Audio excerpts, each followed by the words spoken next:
Future Stars leaks are in. We've got the first Future Stars icon leak, as well as our first Future Stars players leaks. We've got quite a few, actually. We've got a new patch to talk about, and we've also got a massive thing that got leaked today. No, I'm not talking about Drake. I'm talking about the pack that we'll look at in the code here, and it's pretty insane. If you guys want to buy coins, you can go to mmoxp.com. The link is in the description. Use my code JFC at checkout for a 5% discount. We got Coach SBC today. Not too much to say about it. He does look pretty good, honestly. He does. Bruiser Plus is good, decent. I mean, it's fine. But the thing I want to talk about the most actually is the new evolution that we got, and it was the RTTK Evo, and it was free, so I like that. But of course, when it's a free Evo, you know, they give us this. It's Ping to Pass Plus, and some of the boosts are really not great. By the way, you can barely see it because the graphic designer, like I've said before, needs to lose his job. I don't have any of my club to show you anyway, but the boosts are not great. It's hard to complain too much because, yeah, you can still upgrade your players, but something like this would be really alleviated if we had a better game mode to take a lot of these cards into. So I could use my Eredivisie team in a game mode, right? And that way, my Serginho Dest, who I think was an SBC or an objective, one of the two, I don't remember what, then he'll be better, right? So that's kind of cool. I could always want to upgrade certain parts of all types of teams, but EA has this game set up to where they only want you to have one team that just, oh my god, it needs to get better and better and better. I need R9, I need Cruyff. I will spend every last dollar in my bank account to acquire them and then start over again next year.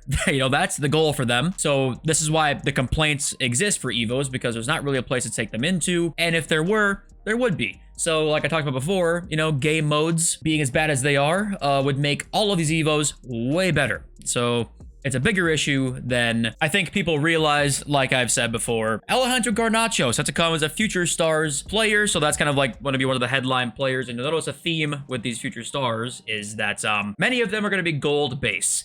And you know what? It's being nitpicky. It definitely is. And I can, you know, be aware of that. But Future Stars used to be a promo where a bunch of bronzes and silvers would get upgraded. Got Balde as well on the way here. And they kind of don't do that anymore because I think they're too worried that people are going to be packing them too much in sort of like the Electrum player packs and the mixed players packs, right? Because there's bronzes and silvers in them. We used to have a bunch of those. Maybe we'll get more of them, but just none of the leaks so far have almost any silver and bronze cards. In fact, I think there's none. But still, it could be a great promo. Just that's one small nitpicky thing that I think is they just take away because, like, oh my god, what if they get one in their premium Electrum players packs? You know, they just shit their pants thinking about the chance of us getting a Balde in one of our packs. We got Boniface, Boniface, I don't know how to say his name, but he's been tearing it up, I think, for Leverkusen, and he's a Future Stars player. And once again, usually Future Stars is one of the most juiced promos of the year. So you will definitely see some cards on here. Some of the headline players will have some insane stats. So don't know which ones they'll be yet, but, you know, any of these cards could be one of them. We've got Doku coming as a Future Stars as well. My guess is he'll probably be one of the higher rated cards, obviously. The Man City links, of course, and just the hype around him in general. So Doku is on the way. Also, we've got Arda Güler, is that how you say his name, I think, on the way as well. So there are a lot of exciting players in this one. You know, we'll see what the other ones are, but I'm really hoping Future Stars is better than, like, the ones we've had recently.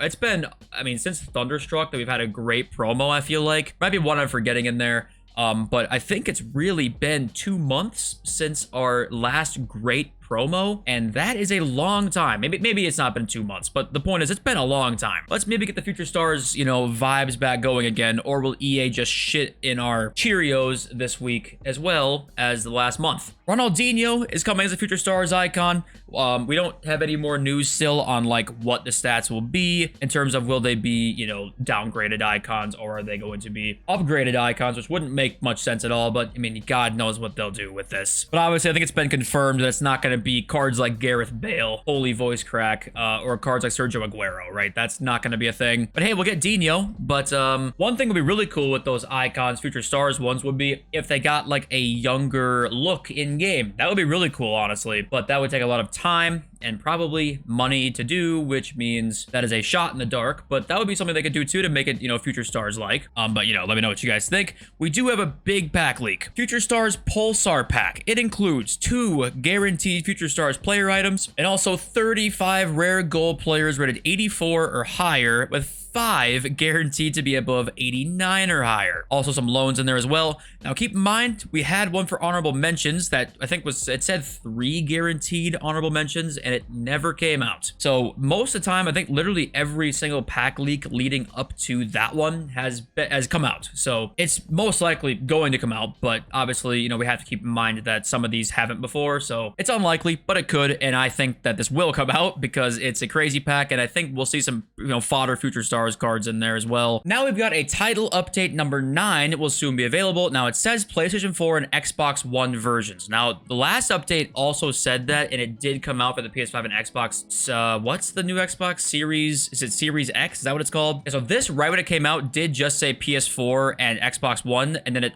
updated later. So I'm assuming the same thing will happen here. And if you probably heard about it, the nerf is to Travella shots. Let's go and read through some of them here if you have not seen this yet. Here are some random changes. You can pause if you want to read through those here. But the gameplay ones: reduced effectiveness of outside foot shots for players with or without the Travella playstyle and playstyle plus. It was starting to become one of the best things in the game to do, honestly. Like the Travellas were ridiculous. Now the problem is if you nerf Travellas, it's just a way to score, and the defensive AI obviously got no worse. In fact, with the new 2 playstyle plus cards and just better stats in general, in fact, I would say it's getting better, actually, the defensive AI and the auto press in this game. So, you know, that is going to be not my favorite change. I'll say that because especially this line here, moderately reduced outside foot shot accuracy. So any player who had Travella at all, it's going to be reduced in any sort of way, not just if they didn't have Travella, right? So even the playstyle itself is going to be massively nerfed. We'll see how nerfed it is, because the finesse shot nerf did definitely make them worse outside the box. I will say you can still score them. It definitely is a little more balanced than it was before, though. So Travella will have to wait and see, but it just sucks that we're seeing, you know, attacking patches before defensive patches. You know, that's just my opinion. I know it's unrealistic a lot of time to score the Travellas, but we do get updated player selection logic when using secondary contain. So actually we got a defensive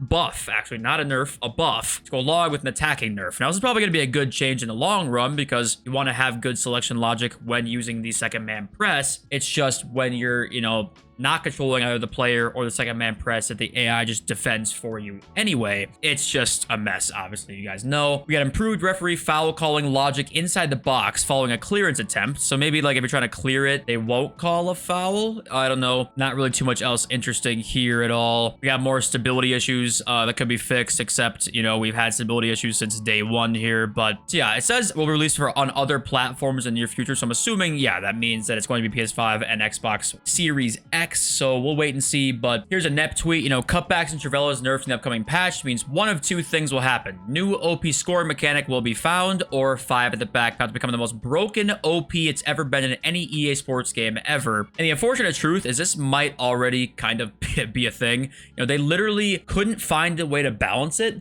so they banned it in their competitive season. They banned it, which is hilarious. Like they're like, yeah, actually we tried to nerf this. Nothing works. So actually on second thought, you can't run it. Everybody else, sorry, you know, if somebody runs it against you, it's the best formation in the game. So sorry. It's like, okay, you know, they don't know how to fix it. So there you go. It's already going to be insanely broken because the scoring will just get worse. You know, it might not get considerably worse with the Travella patch. It'll still be, you know, maybe just as good, just outside the box, be a little bit worse. But if it gets considerably worse with Travella, scoring will probably get substantially harder, which is hilarious considering the defensive AI in this game. I mean, they are terrified to have somebody be open in defense. They're terrified of it. They don't want a free-flowing football game. They want just defensive. Little Timmy's absolutely, you know, cannot be conceding too many goals, otherwise we're in trouble. Now, I said this with the market before, that if Future Stars comes out and say a lot of them have 2 playstyle pluses, that could be a cause of possible concern with some, you know, lower end team of the year cards or even these RTTF cards, right? Yes, they play, so it's kind of different for them. Like the Road to the Final cards obviously are live, but some of these cards here, if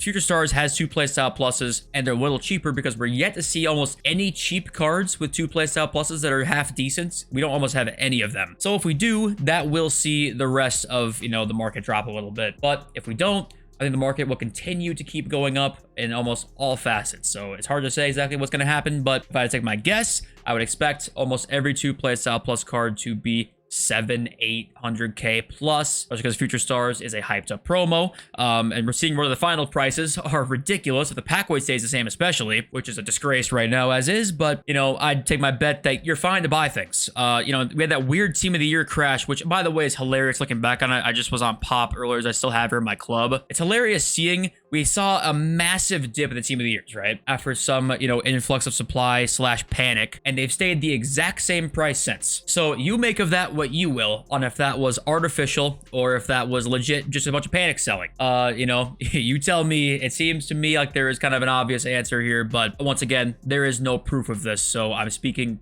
purely just out of speculation, right? On to your comments. Mr. Ringo says, my problem with Puskas is his 3-star weak foot, but man, he's so damn good. It's actually kind of funny because I wish more players like Puskas with a bad weak foot played like he does. For some reason, Puskas doesn't shoot with his right foot. You know how you have a player with 3-star weak foot, for example, say Mo Salah, and he'll shoot with his right foot when he shouldn't, or other players like that with a 3-star weak foot or even a 4-star weak foot. Puskas just doesn't shoot with his right foot. He never does. So that way you're always getting like the best shot possible. So that's why he's been the most usable so far of any card I've used that has a 3-star weak foot. Now keep in mind, one weekend league and I might think differently, but so far in like 15 or 20 games, he's been insane, and he only shoots with his left foot. So I don't know why that is. I wish more cards did that though, so that weak foot wouldn't be as important. But then again, yeah, that would make weak foot less important. So, you know, it's kind of a balance there. At Darren says, they fucked the 83x10 pack. Before Team of the Year, it was amazing for fodder, packing a few 85 plus each pack. Did all three, didn't get a single 85 plus joke. I know it's, you know, very anecdotal, this like sort of singular comment, but I think the majority of people have noticed the 8310 started off when they first released it. It was very good, actually. The grind was super easy. Yes, getting Team of the Weeks were hard, but you had a lot of good things in there. They do seem to be pretty bad in terms of just what you'd expect an 8310 to be. So, you know, what do you think? Have they been worse for you? Have they been better? Is that just anecdotal? It does feel like the majority of the community thinks they're worse, which does go hand in hand with the other pack weight in this game right now. So, you know, if 8310 has been bad for you too, because they've been bad for a lot of people right now. I got a lot of comments from people saying that Joao Pedro is insane. Like, I didn't hear one person in the comments say he was a fraud. Nobody. So that card must be good. I actually really want to try him. If there's an Evo for him eventually, I definitely got to use him. Who quit playing FC24 but still watching JFC? JFC fans, listen, thank you for, if you don't play anymore, like, thank you for watching still and being here. I'll keep you filled in with what's going on in the game. And if you want to come back, you're welcome to. And if not, then fuck it. This game isn't good. So if you don't want to come back, I can't blame you. Rob says, is draft not a mode you can earn rewards for playing? Well, technically speaking, it is, except there's a barrier of entry to it. So that does not count at all. And if you win the draft, you're not even guaranteed to really make your coins back either. So, I mean, there's just no saving the draft as is right now. They got to make the rewards better or get rid of the barrier of entry altogether. Something, right? Because having 15,000 coins to enter the only repeatable game mode in this game is a joke, obviously. Like, it's terrible. At Mark says, I think EA are in for a rude awakening next year. And I kind of agree in one sense. I would guess that their short-term profit here has, you know, made long-term outlook for FC24 in terms of creating fans, stuff like that. I think it's probably worse. My guess is they fucked up the long-term aspect of this game while trying to get short-term profit. Maybe I'm wrong about that, and next game comes out and it sells more than this game did, and, you know, we go from there. But I do wonder if this really, the way Ultimate Team is right now, is turning a lot of people away and also not bringing in new players, because obviously every decision anybody makes in any game will turn some people away, but their hope is they bring new people in, right? So what if nobody new comes in and people start going away, the player base gets less, because that will fuck up their money in the long term. So I'm curious to see how it's all going to play out. I don't know, I'm just guessing, but let me know what you all think. And thank you all for watching every day. You're the best. I love you all. Next video over very soon. Peace.